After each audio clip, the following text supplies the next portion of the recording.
ભુજમાં જૂની નગરપાલિકા તોડી અને ત્યાં નવી અદ્યતન બિલ્ડિંગ બનાવવામાં આવી છે. નવા રંગરૂપ સાથે નગરપાલિકામાં અરજદારો આરામ કરી શકે તે માટે બાજુમાં રહેલ બગીચાનો રસ્તો પણ બનાવવામાં આવ્યો છે. જૂની નગરપાલિકા ભુજ છઠ્ઠી બારીથી ઘાસવાડી વંડી તરફ જતા રસ્તા ઉપર જૂની અને ખખડધજ થઈ ગઈ હતી. નગરપાલિકાની તોડી અને પાયામાંથી અદ્યતન અને વધારે રૂમોવાળી પાલિકા બનાવવામાં આવી છે, જેમાં લાઇટો નખાઈ ચૂકી છે. તો નગરપાલિકામાં કોઈ બહાર ગામથી આવતી વ્યક્તિઓ અને શહેરીજનોને કામમાં વાર લાગે તો બાજુમાં આવેલા બગીચાનો રસ્તો પણ કરવામાં આવ્યો છે, જેથી વયોવૃદ્ધ આરામ કરી શકશે અને બાળકો રમી શકશે. ટૂંક સમયમાં જ કાર્યરત થવાની હોવાનું પણ જાણવા મળે છે. તો આ નગરપાલિકામાં પાર્કિંગ માટેની પણ વ્યવસ્થા રાખવામાં આવી છે. અમેરિકાના ન્યૂજર્સી પારસી એની ટાઉનમાં ભગવાન ગણેશ મહોત્સવની ઉજવણી કરવામાં આવી હતી. ગુજરાત અને ભારતના લોકો દ્વારા છપૈયા ધામ મંદિરમાં ગણેશજીનું સ્થાપન કરાયું હતું. શનિવારે રજાનો દિવસ હોતા ભારતીયો દ્વારા ભગવાન ગણેશજીનો મહાદિવ્ય ભવ્ય ઉત્સવ યોજાયો હતો, જેમાં ભક્તિના ગીતો, પંડાલમાં ભારતીય વસ્ત્રો, રમકડા, પાણીપુરી, ભરેલપુરી તથા લાઈફ ઇન્સ્યોરન્સ માર્ગદર્શન, દરેક પ્રકારની લોન માટેની સમજણ સંજય શાહ દ્વારા અપાઈ હતી. છપૈયા ધામ મંદિરના ગર્ભગૃહમાં ભગવાન ગણેશજીની સ્થાપના બાદ સમર્પિત કાર્યક્રમ યોજાયો હતો. ભગવાન ગણેશજી તથા હરિકૃષ્ણ મહારાજની રવાડી બાદ કેમ્પસમાં મુખ્ય યજમાન પ્રમુખ પંકજ પ્રહલાદભાઈ દ્વારા ગણેશજીનું દૂધથી અભિષેક કરાયો હતો. ત્યારબાદ આરતી, અર્ચના, પૂજન અને બહેનો દ્વારા ભવ્ય રાસ યોજાયો હતો. ગણેશજીના વિસર્જન સમયે ગણપતિ બાપા મોરિયા, ઘીમાં લાડુ ચોરિયાના નારા સાથે ગણેશજી તથા હરિકૃષ્ણ મહારાજની મૂર્તિનું જલમાં વિસર્જન કરાયું હતું. ગણપતિ બાપા મોરિયા અમેરિકાના ન્યૂજર્સી રાજ્યના પાર્સિપેની શહેરની અંદર ગણેશ ઉત્સવના પંડાલમાં આજરોજ ભારતીય ખાણીપીણી, ભારતીય વસ્તુઓ બધાનો પંડાલ લાગ્યા હુआ છે. ચારે બાજુ જો આ બાજુ કેમ છે, ત્યાં મીઠાઈ મળે છે, ફરસાણ પણ મળે છે. આજરોજ આ પાર્સિપેનીના છપૈયા ધામ મંદિરના પન્નાગઢમાં આ પંડાલ લાગા હુआ છે ગણેશ ઉત્સવનો. તો સર્વે ભાઈઓ આયા છે. બોલો ભારત માતા કી જય, વંદે માતરમ, જય Hind. Okay, thank you. Akhil Kutch Raghuvanshi social group તથા ભુજ શહેર રઘુવંશી સોશિયલ ગ્રુપ દ્વારા 7મા રક્તદાન કેમ્પનું આયોજન કરાયું હતું. ભુજ લોહાણા મહાજનના સાનિધ્યમાં અંશ કોટકના જન્મદિન નિમિત્તે રઘુવંશી બ્લડ ડોનેશન કેમ્પ સાથે અંગદાન અંગે જાગૃતિ માટેના કેમ્પનું આયોજન કરાયું હતું. થેલેસેમિયાની જાગૃતિ તેમજ થેલેસેમિયાગ્રસ્ત બાળકો માટે મહા બ્લડ ડોનેશન કેમ્પ યોજાયો હતો.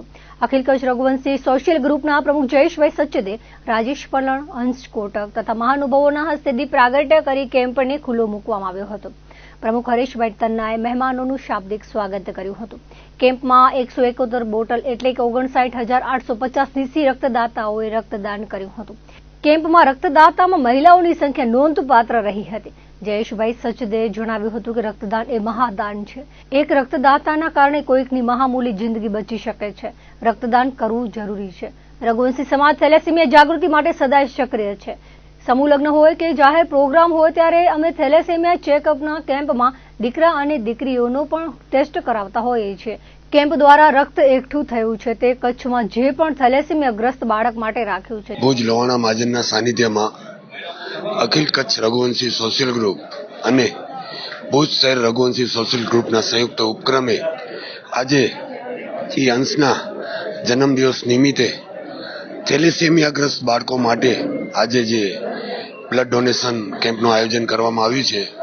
આ બ્લડ ડોનેશન કેમ્પ સતત 7મા વર્ષે ચાલુ છે અને ખુશીની વાત તો એ છે કે અમારો જે અંશ કે જે એક થેલેસેમિયાગ્રસ્ત બાળક હતો પણ આજે આ બધી સેવાકીય પ્રવૃત્તિઓ અને કંઈક કુદરતની કૃપા કે છેલ્લા 3 વર્ષથી જે અંશને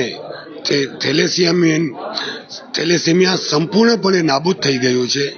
અને આજના કાર્યક્રમમાં ભુજ લોહાણા મહાજન તેમજ સંલગ્ન સંસ્થાઓ અને રક્તદાતાઓએ જે રક્તદાન કરી અને થેલેસેમિયાગ્રસ્ત બાળકોને જે સહયોગ પૂરું પાડ્યું છે એના માટે હું સોશિયલ ગ્રુપ, ભુજ શહેર સોશિયલ ગ્રુપ વતીથી ખૂબ ખૂબ આભાર માનું છું. સાથે સાથે ભુજ શહેર રઘુવંશી સોશિયલ ગ્રુપ કે જે છેલ્લા 16 વર્ષથી જરૂરિયાતમંદ બાળકો માટે નિઃશુલ્ક યુનિફોર્મ વિતરણ કરી રહ્યું છે.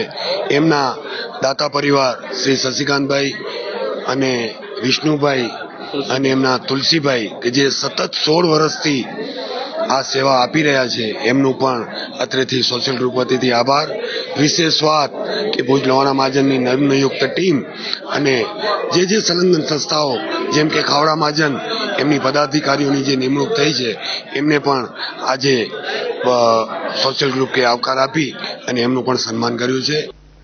ભારે વરસાદના કારણે ગરીબ મધ્યમ વર્ગ જે કાચા ઝૂંપડા બાંધી રોડની આજુબાજુ બેઠેલાની હાલત બહુ જ ખરાબ હતી, કારણ કે એક બાજુ વરસાદના ઝાપટા અને બીજી બાજુ પવનની ગતિ પણ સામાન્ય કરતા વધુ હતી. ગરીબ વર્ગના લોકોનું જીવન અસ્તવ્યસ્ત થઈ ગયું હતું. તેવી પરિસ્થિતિમાં મહિલા સામાજિક કાર્યકર હંસાબેન ચાવડા સમસ્ત ટીમ સાથે આગળ આવી હતી. કુકમાની આજુબાજુમાં રોડ કિનારે કાચા ઝૂંપડા બાંધીને બેઠેલા વર્ગને સતત 3 દિવસ સુધી ચાલુ વરસાદમાં અનાજ પૂરું પાડ્યું હતું. ચાલુ વરસાદમાં ઝૂંપડે જઈને દાતાઓના સહયોગથી ટીમે રાંધેલું ખોરાક પૂરો પાડ્યો હતો. કુકમા સિનાઈનગરની મહિલાઓ આગળ આવી જે ખરેખર સરાહનીયને પાત્ર છે. આફતની ઘડીમાં મહિલાઓએ આગળ આવીને નારી શક્તિને ઉજાગર કરી હતી. આ કાર્યમાં હંસાબેન ચાવડા સાથે મીનાબેન મહેશ્વરી, આશાબેન મહેશ્વરી, વનિતાબેન મહેશ્વરી, રમીલાબેન મહેશ્વરી, પીએમ મહેશ્વરી તેમજ અન્ય ભૂલકાઓ પણ જોડાયા હતા.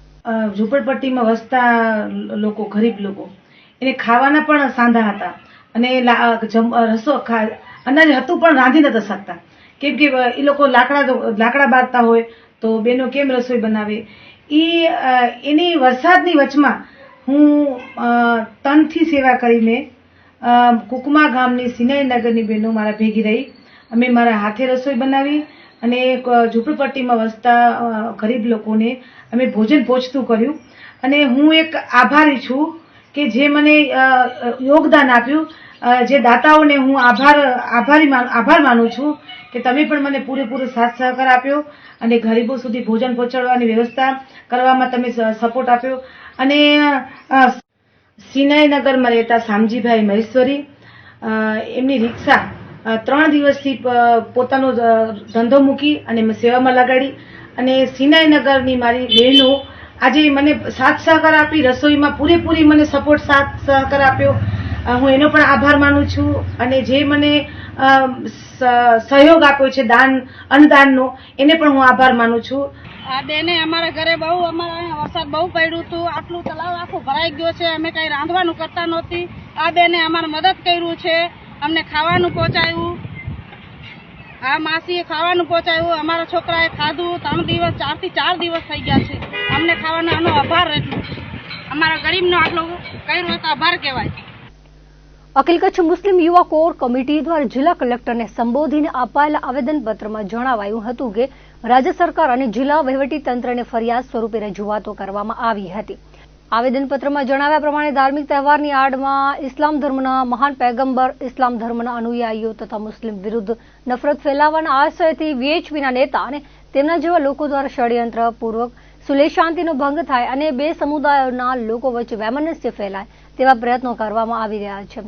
ગુજરાતના અમદાવાદ, ભાવનગર, કચ્છ જિલ્લામાં પણ આ અંગેના ઉદાહરણો જોવા મળે, જેની નોંધ લઈ કાયદેસર કરવામાં આવે તેવું આવેદનમાં લેખિતમાં આપેલ છે. જેમાં અમદાવાદ ખોખરા 7th ડે સ્કૂલની અઘટિત ઘટનાના અનુસંધાને યોજાયેલ સભામાં વીએચપીના નેતા દ્વારા ઇસ્લામના મહાન પૈગંબરની વિરુદ્ધ અભદ્ર અને ગેરબંધારણીય ભાષાનો ઉપયોગ કર્યો હતો. મુસ્લિમ સમાજ તથા ઇસ્લામ ધર્મ વિરુદ્ધ અણછાજતું વર્તન કર્યું હતું. સમગ્ર દેશ ગુજરાત સાથે કચ્છમાં પણ મુસ્લિમ સમાજની ધાર્મિક લાગણી દુભાઈ છે, જેથી તેમના વિરુદ્ધ સખત કાર્યવાહી કરવા માંગ કરી છે. મુસ્લિમ સમાજ સાથેના સંબંધની ઘટનામાં હિન્દુ મુસ્લિમ રૂપે વધુ નકારાત્મક કરવાની કોશિશ ઊભી કરવામાં આવે છે, જેથી આવા લોકો ઉપર કાબુ રાખવામાં આવે જે માનવ સમાજ માટે લાભદાયક રહેશે. ભાવનગરમાં જૈન સમાજના વ્યક્તિ દ્વારા ધાર્મિક લાગણી દુભાવી હોવાનું જણાવી અજાત અને અલ્લાહ તાલા વિરુદ્ધ અપશબ્દ બોલી ક્લિપ રેકોર્ડિંગ કરી સમાજમાં નફરત ફેલાવનાર વિરુદ્ધ કાયદેસર કરવામાં આવે. આ રીતે રાજ્યમાં શાંતિ દહોડાવવાનો પ્રયાસ કરનારાઓ સામે કડક કાર્યવાહી કરવામાં આવે તેવી માંગ કરાઈ હતી. અખિલ કચ્છ મુસ્લિમ યુવા કોર કમિટી દ્વારા કચ્છ કલેક્ટરશ્રીને રજૂઆત કરવામાં આવ્યા હતા. ખાસ કરીને જ્યારે ગુજરાત પ્રદેશમાં બધા શાંતિ અને એકતા અને ભાઈચારાથી રહેતા હોય ત્યારે એ ભાઈચારા અને એકતાનો તોડવાનો, નફરતી માહોલ પેદા કરવાવાળા લોકો વિરુદ્ધ અમારું આવેદનપત્ર હતું.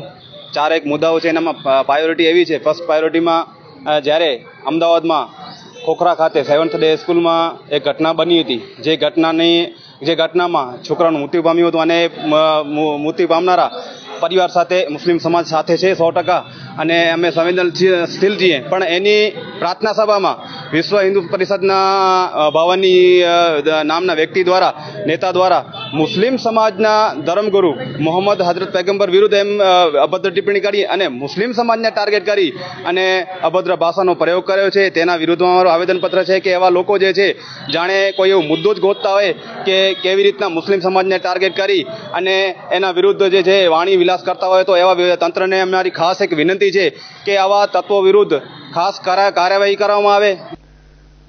ભુજમાં ઈદ મિલાદ પ્રસંગે મુરાદાબાદ ઉત્તર પ્રદેશથી અલામા મોહમ્મદ ઝકીએ કચ્છની મુલાકાત લીધી હતી. હોટલ કેબિયન ખાતે યોજાયેલ પત્રકાર પરિષદમાં તેમના દ્વારા થયેલ ઈદ પ્રસંગે ટૂરની વિગતવાર માહિતી આપી હતી. તેમણે જણાવ્યું હતું કે કચ્છમાં ઈદની ઉજવણી ભવ્ય રીતે કરવામાં આવે છે. આ પ્રસંગમાં અહીંના બિરાદરો ખૂબ ઉત્સાહથી જોડાય છે. તેમણે શિક્ષણ અને નૈતિક મૂલ્યો પર ભાર મૂક્યો હતો, જેમાં તેમણે જણાવ્યું હતું કે સમાજને શિક્ષણ પ્રત્યે વધુ ધ્યાન કેન્દ્રિત કરવું જોઈએ, સાથે સાથે નૈતિક મૂલ્યો પણ જીવનમાં ઉતારવા જોઈએ, જેના થકી સમાજ વધુને વધુ આગળ વધી શકે. સાથે જ અન્ય વ્યક્તિ સાથે કેવી રીતે વર્તન કરવું, કોઈને મદદરૂપ થવું, તેના વિશે વિસ્તૃત માર્ગદર્શન આપ્યું હતું. પત્રકાર પરિષદ પૂર્વે તેમણે સ્કૂલની મુલાકાત પણ લીધી હતી, જેમાં તેમણે બાળકોને શિક્ષણ પ્રત્યે વધુ ધ્યાન આપવા સમજણ આપી હતી. मुझे ऐसा लगता है कि जिस कदर जोश के साथ, जज्बे के साथ यहाँ पे ईद मिलाद का सेलिब्रेशन किया जाता है, हमारे यहाँ पे भी चीज़ें होती हैं लेकिन इस कदर जोश व खरोश के साथ नहीं होती. तो यहाँ पे मैंने देखा कि लोगों में जज्बा, शौक़ बहुत ज़्यादा है. ये बेसिक डिफरेंस मैंने महसूस किया. देखिए, मेरा मानना ये है कि जो हमारा यूथ है मौजूदा दौर के अंदर उन्हें दो चीज़ों पर बहुत ज़्यादा फोकस करने की ज़रूरत है. और ये दो चीज़ें ऐसी हैं कि अगर इन पर फोकस कर लिया तो हमारी कौम बहुत आगे चली जाएगी, और अगर इन दो चीज़ों को छोड़ दिया तो हम बहुत पीछे चले जाएंगे. इसमें सबसे पहली चीज़ ये है कि हमारे यूथ को एजुकेशन को प्रायोरिटी देनी पड़ेगी. सबसे ज़्यादा फर्स्ट एंड फॉरमोस्ट जो चीज़ होनी चाहिए वो ये है कि हम एजुकेशन पे ध्यान दें. पढ़ाई को, लिखाई को, किताबों से मोहब्बत करना, इन चीज़ों को अपनी जो है सबसे पहली चीज़ बनाएं. दूसरी चीज़ ये है कि सिर्फ जो है नॉलेज और एजुकेशन काफ़ी नहीं है, बल्कि नॉलेज और एजुकेशन के साथ जो है मॉरल वैल्यूज़ भी बहुत ज़रूरी हैं. एक इंसान दूसरे इंसान के साथ किस तरह पेश आए, एक इंसान को दूसरे इंसान के साथ किन वैल्यूज़ के साथ पेश आना चाहिए, मोहब्बत के साथ, अखलाक के साथ, तमीज़ के साथ, तहज़ीब के साथ. और अगर कोई परेशान है तो उसकी मदद करना, अपने गुस्से पर कंट्रोल करना, और जब भी बोलें प्यारी बात बोलें, मीठी बात बोलें, अच्छी बात बोलें. अपनी ज़बान से कोई भी ऐसी बात ना बोलें कि जिससे दूसरों को तकलीफ़ पहुँचे. तो ये दो चीज़ें बेसिकली ऐसी हैं, एजुकेशन और दूसरा मॉरल वैल्यूज़. मुझे लगता है कि अगर हमारा यूथ इन दो चीज़ों पर फोकस करता है तो ये चीज़ हमको बहुत आगे लेके चली जाएगी. किसी मदरसे के अंदर तो हमने विज़िट नहीं किया, लेकिन हमने स्कूल्स में बहरहाल विज़िट किया. और मैं बहुत शुक्रिया अदा करना चाहूँगा उन तमाम लोगों का कि जिन्होंने हमें स्कूल विज़िट का मौका दिया और अपनी बात कहने का मौका दिया. हम स्कूल के अंदर भी गए तो हमने वहाँ पर भी यही पैगाम दिया और यही बात उनको बताई कि देखिए हमारे बच्चों, आप इस वक्त स्कूल के अंदर आए हो, किताबें पढ़ते हो, आप यकीन जानो कि ये दुनिया का सबसे अच्छा काम है. इससे अच्छा, इससे बेहतर काम कोई हो ही नहीं सकता. हमने बच्चों को यही बताया और साथ साथ हमने उनको ये भी बताया कि नॉलेज हासिल करनी है और उसके साथ साथ जो है अपने अखलाक और किरदार को, अपने कैरेक्टर को बेहतर बनाना है. उनको भी हमने यही पैगाम दिया. नौजवानों से हमें ये कहना है कि देखिए दो तरह की चीज़ें होती हैं. कुछ चीज़ें ऐसी होती हैं जो हमें बर्बादी की तरफ लेके जाती हैं और हमको जो है एक ऐसी खाई में पहुंचा देती हैं कि जिसके बाद वापसी की कोई राह नहीं रह जाती. तो मैं कहना चाहूँगा कि उनको डिफ्रेंशिएट करना पड़ेगा कि क्या चीज़ उनके लिए बेहतर है और क्या चीज़ उनके लिए बेहतर नहीं है. मुझे लगता है कि हर वो चीज़ जो कि इंसानियत को नुकसान पहुंचाने वाली है, उनके कैरेक्टर को नुकसान पहुंचाने वाली है, उनकी शख्सियत को बिगाड़ने वाली है, ऐसी हर चीज़ से बचें और ऐसी हर चीज़ को अपनाएं कि जिससे उनकी बेहतरी हो, उनके परिवार की बेहतरी हो, उनकी कौम की बेहतरी हो. और ये दो ही चीज़ों से पॉसिबल है, वो है एजुकेशन और कैरेक्टर. मैं बिल्कुल साफ लफ्ज़ों में कहना चाहूँगा कि अगर हिंदुस्तान के अंदर कहीं भी कोई आपदा आती है और इससे जो है लोग परेशान होते हैं, तो मैं तमाम जो है मुसलमानों को ये मैसेज देना चाहूँगा कि आप जो है जहाँ कहीं आपको ज़रूरत महसूस हो, आप जो है न कास्ट देखें, न रिलीजन देखें, कुछ नहीं देखें, बस इंसानियत को देखें और इंसानियत को देख करके आप आगे बढ़ें और हर परेशान जो भी व्यक्ति है उसकी हेल्प करें, उसकी मदद करें और ज़्यादा से ज़्यादा आपको इन चीज़ों में, समाज सेवा में आगे बढ़ने की कोशिश करनी चाहिए. देखिए, यहाँ पे मिनहाजुल कुरान के ज़रिए जो है हमारे ये सर बैठे हुए हैं, गनी सर। तो ये जो है चीज़, ये समाज सेवा में बहुत आगे हैं और समाज सेवा को बहुत खूबसूरत अंदाज में आगे बढ़ा रहे हैं। इनका भी बेसिक कंसर्न यही है कि हमें जो है लोगों के दरमियान जो है एजुकेशन को और मोरल वैल्यूज़ को प्रमोट करना है। इन्होंने हमको बुलाया, बहुत अच्छा मौका दिया इनको हमें अपनी बात कहने का। हम इनके भी बेहद शुक्रगुजार हैं। અંજાર ખાતે સ્વર્ગસ્થ જેઠાભાઈ મકવાણાની પુણ્યતિથિ નિમિત્તે 3 કેમ્પોનું આયોજન કરવામાં આવ્યું હતું। ગાયત્રી શક્તિ ગાયત્રી સોસાયટી ખાતે અંધજન મંડળ KCRC ભુજ સંસ્થા દ્વારા નેત્ર નિદાન કેમ્પ યોજાયો હતો। આ કેમ્પમાં કુલ 115 દર્દીઓની તપાસણી કરવામાં આવી હતી, જેમાંથી 12 ઓપરેશન, 50 ચશ્મા, બાકીના દર્દીઓને તપાસ કરીને ટીપા ફ્રીમાં આપવામાં આવ્યા હતા। સાથે દાંતનું કેમ્પ રાજકોટથી જયસુખ મકવાણાના અનુસંધાન યોજાયો હતો, જેમાં 45 જેટલા દર્દીઓની તપાસ કરાઈ હતી, જેમાં 10 દર્દીઓના દાંત અને દાઢ જાલંધર પદ્ધતિથી કાઢવામાં આવી હતી। રામકૃષ્ણ સેવાશ્રમ આદિપુર મઠના અનુસંધાને હોમિયોપેથિક કેમ્પ યોજાયો હતો। આ કેમ્પમાં 67 દર્દીઓએ તપાસ કરાવીને દવાઓ ફ્રીમાં પ્રાપ્ત કરી હતી। આ ત્રણેય કેમ્પના મુખ્યદાતા શ્રીહરિ સ્વીટ્સ એન્ડ નમકીન અંજાર રહ્યા હતા। આ કેમ્પમાં ડોક્ટરોને અને સેવા આપનાર ભાઈઓને દાતાઓ દ્વારા ચા નાસ્તો તેમજ બપોરે ભોજનની વ્યવસ્થા કરવામાં આવી હતી। કેમ્પની શરૂઆત પહેલા માં ગાયત્રી, પૂજ્ય ગુરુદેવ અને વંદનીય માતાજીનું આહ્વાન કરવામાં આવ્યું હતું। આમંત્રિત મહેમાનો અને ડોક્ટરોને દાતા દ્વારા સન્માનિત કરવામાં આવ્યા હતા। સમગ્ર આયોજન ગાયત્રી પરિવાર ટ્રસ્ટ દ્વારા કરવામાં આવ્યું હતું। તો દર્શક મિત્રો, હતા ત્યાર સુધીના કચ્છ ઉદય ટીવી સમાચાર। ફરી મળીશું નવા સમાચારો સાથે, નવી અપડેટ સાથે। ત્યાં સુધી મને રજા આપશો। નમસ્કાર।